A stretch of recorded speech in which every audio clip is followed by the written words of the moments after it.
ओम नमः शिवाय, हर हर महादेव, जय महाकाल। कैसे हैं आप सभी शिव भक्त? आप सभी शिव भक्तों को मेरा प्रणाम। मेरे देव आदि देव महादेव की कृपा आप सभी माताओं बहनों पर यूं ही बनी रहे, आपकी बड़ी से बड़ी कामनाएं पूरी हो, यही मैं महादेव जी से प्रार्थना करता हूं। देखिए, हम सबको पता है कि 27 फरवरी 2026 के दिन पड़ रही है आमल की एकादशी, जिसे आंवला एकादशी भी कहा जाता है। और एकादशी के दिन का स्वधा वाला उपाय तो आप सभी लोगों को पता है, लेकिन आमल की एकादशी के दिन ये जो आंवला सुधा उपाय किया जाता है, ये न सिर्फ आपके बड़े से बड़े कष्टों को दूर करता है, आपकी बड़ी से बड़ी कामना की भी पूर्ति करता है। पूज्य गुरु जी ने कहा, आज के दिन जो भी माताएं बहनें इस उपाय को करती है, पुरुषों से 100 गुने फल की उन्हें प्राप्ति होती है। ये खुद शिव महापुराण की कथा में वर्णित है। पूज्य गुरु जी की ही कथा से सुनकर के और समझ करके इस पूरे उपाय को बहुत आसान भाषा में आप सभी लोगों को बताऊंगा। परंतु उससे पहले आप सबसे बस एक छोटी सी प्रार्थना करना चाहूंगा कि जो भी शिव भक्त पहली बार आए हैं, चैनल को सब्सक्राइब जरूर से कीजिएगा और वीडियो को लाइक करके देव आदिदेव महादेव का कोई सा भी प्यारा नाम कमेंट बॉक्स में लिखना बिल्कुल भी मत भूलिएगा। इस पूरे वीडियो में हम 4 महा उपायों के बारे में बात करेंगे, जो आपकी अलग अलग कामना पूर्ति के लिए सिद्ध होंगे। तो आपको ध्यान से सुनना है, समझने की कोशिश करना है।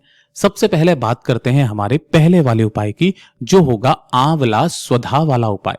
पूज्य गुरु जी ने कई बार अपनी कथाओं में कहा था कि अगर आपके जीवन के दुख, आपके जीवन के कष्ट खत्म नहीं हो रहे हैं, आपके दुख के आंसू सूखने का नाम नहीं ले रहे हैं, घर वाले ताने मार रहे हैं, आपके वो परेशानियां, वो समस्याएं खत्म होने का नाम नहीं ले रही है, कोई कामना है आपकी, कोई इच्छा है जो महादेव तक पहुंच ही नहीं रही है, पूज्य गुरु जी ने कहा, चाहे कैसे भी दुख के आंसू क्यों ना हो, सूख जाएंगे महाराज। आपके जो भी दुख, जो भी कष्ट तकलीफें जीवन में आ रही हैं, वो सदैव के लिए समाप्त हो जाएगी।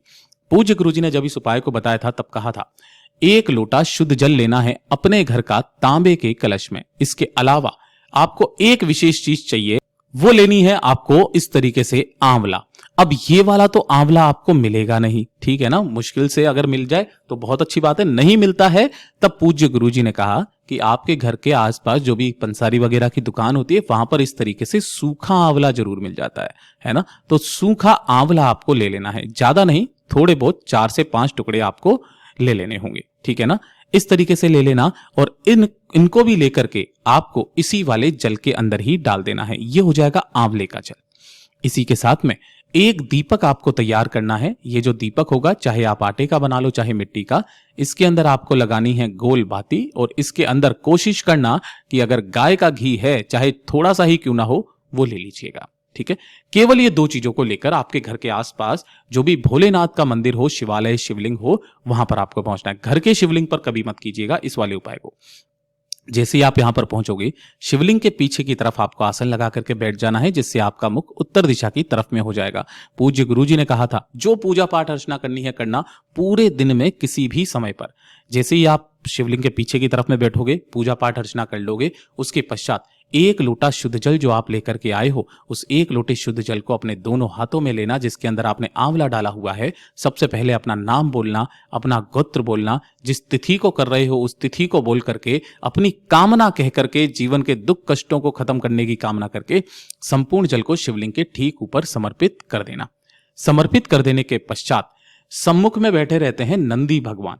नंदी भगवान के पीछे की तरफ खड़े होकर शिवलिंग के शीर्ष को देखते हुए, ये वाले शीर्ष को देखते हुए 3 बार आपको एक शब्द का स्मरण करना है, वो है स्वधा स्वधा स्वधा। स्वधा कौन है? स्वधा मैया पार्वती जी की नानी का नाम है, जो पितृलोक में निवास करती है, और जितने भी आपके पितृ हैं वो इन्हीं के अंडर में आते हैं। गुरुदेव ने कहा, शिवलिंग पर जो आप जल समर्पित करते हो स्वधा शब्द का स्मरण करके, तो ये जिस स्थान पर जलाधारी से नीचे की तरफ ये गिरता है, ये आपके पितरों का स्थान होता है। उस संपूर्ण जल आपके पितरों के भाग में जाता है। पितृ तृप्त होते हैं, खुले हाथों से आशीर्वाद लुटाते हैं और आपके जीवन के बड़े से बड़े दुख, बड़े से बड़े कष्टों को खत्म करते हैं। पूज्य गुरु जी ने कहा कि अगर आपके पास में समय है तो 3 बार स्वधा शब्द का स्मरण ना करके आपको स्वधा स्रोत का पाठ करना चाहिए, जिसके अंदर 12 श्लोक होते हैं महाराज, है ना। 12 श्लोक और एक बार पाठ करने मात्र से आपको 100 बार श्राद्ध करने का और सभी तीर्थों में स्नान करने का पुण्य फल प्राप्त होता है, जो कि ब्रह्मा जी के द्वारा रचित स्रोत है। जब आप इस उपाय को करके वापस अपने घर पर आएंगे तो शिवालय की चौखट पर जो आपने एक दीपक तैयार किया है, उस दीपक को अपनी कामना कहकर के जो भी भक्त आज के दिन आ जाता है महाराज, उसके जीवन के दुख और कष्ट मेरे महादेव तो खत्म करते ही करते हैं। वो जिस कामना से करते हैं उनकी वो समस्त मनोकामनाएं पूरी जरूर होती है। पूज्य गुरु जी का बहुत अद्भुत और अचूक उपाय है, जरूर से कीजिएगा। बात करते हैं हमारे दूसरे वाले उपाय की। ये वाला उपाय किन लोगों को करना है कि घर में धन नहीं आ रहा, पैसा कहीं से नहीं आ रहा है, कर्ज में जीवन चलता चला जा रहा है, लोन लिया है लोन चुकता नहीं हो रहा है, दुकान है नहीं चल रही है, घाटे में जा रही है, व्यापार नहीं चल रहा है, धन को लेकर के समस्याएं अथाह बन चुकी है, अनावश्यक खर्चे आपके परिवार में इतने ज्यादा बढ़ चुके हैं कि धन बिल्कुल बचता ही नहीं है।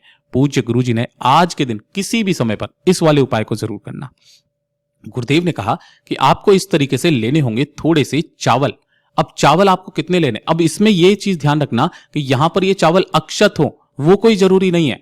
आपको एक कटोरी चावल लेने हैं, चाहे टुकड़ी वगैरह कैसे भी हो, आपको एक छोटी कटोरी के अंदर क्या कर लेना है, इस तरीके से चावल ले लेना है, ठीक है ना।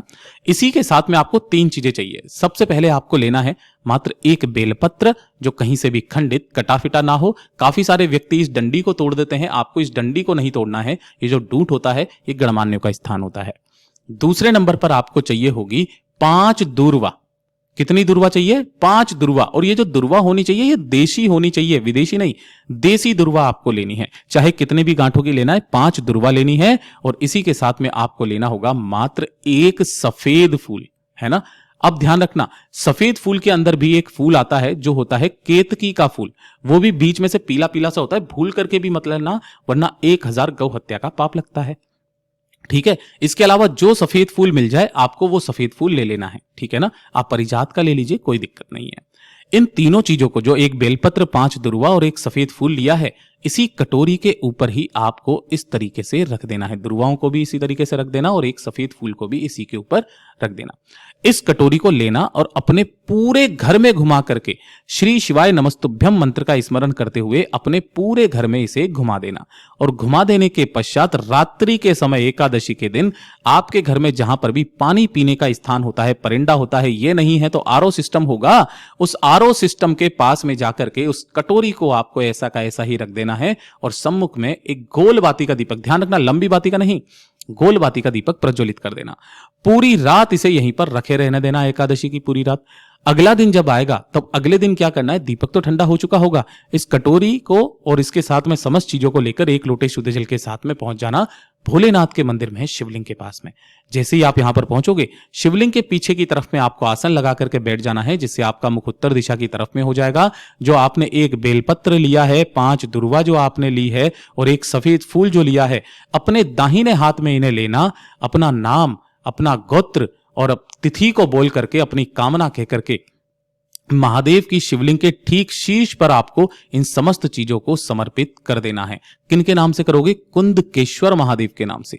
जैसे ही आप इन चीजों को समर्पित कर दोगे, बाबा से विनती कामना करके एक लोटा शुद्ध जल भोलेनाथ की शिवलिंग पर समर्पित कर देना, ढोक देकर विनती करके। जो बाद में बचे हुए चावल की कटोरी है, चावल यहां समर्पित नहीं करने हैं, इस चावल की कटोरी को लेकर अपने साथ निकलना और आसपास कोई भी ऐसी जगह हो या आपके घर में कहीं पर भी ऐसी जगह है तो जहां पर पक्षी आकर के उन दानों को चुग लें, उन चावल के दानों को पक्षियों को खिला दें, आपके घर में महाराज दूसरे दिन से ही धन की आवक होना शुरू हो जाएगी। पूज्य गुरु जी का बहुत अद्भुत और अचूक उपाय है, जरूर से कीजिएगा।